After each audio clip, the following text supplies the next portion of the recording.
Lahusen, an interview with Eric Marcus, May 17th, 1989. See, I decided at 18 I was right and the world was wrong. But the people who were in New York were in that intellectual stew pot there. And the going theory at the time was that you were sick and you should go to the doctor and get turned around. Deep analysis. Find out what went wrong in your childhood and so forth. Not many people just, thought for themselves and thought, this is a crock of shit. Dear Lahusen, I cried the first time I heard you say crock of shit. I was on my way to work, a job that involved making a magazine, a job I would eventually leave after relentless harassment for that magazine's inclusion of queer voices. And even though I've always been like you, sure I was right. I needed to hear you say it. In the recording, you and your partner, Barbara Giddings, are joyful, finishing each other's sentences. A tea kettle shrieks and your voice grows distant, then near again as you retrieve it.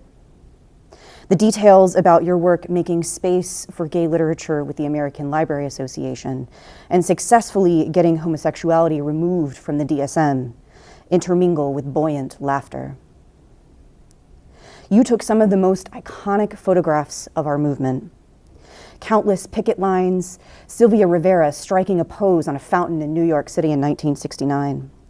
Barbara smooching Isabel Miller, winner of the first Gay Book Award at a gay kissing booth at the 1971 Library Convention in Dallas.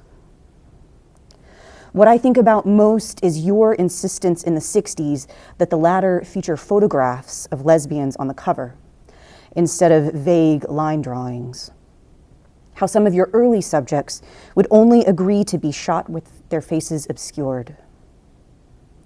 How eventually you convinced them to look directly into the camera. Thank you for literally making us visible. Thank you for telling everyone gay is good, for being intentional about archives, for pushing forward even when others in the movement said that you were too radical, too ambitious, too disruptive. Thank you for my life. In 2018, an interviewer for Outward asked you about your hope for the future. And without hesitation, you said, "We're not done yet." I can't say for certain what you would think of the world in 2025, but I can tell you, I will never stop looking directly into the camera. You were right. The world is wrong.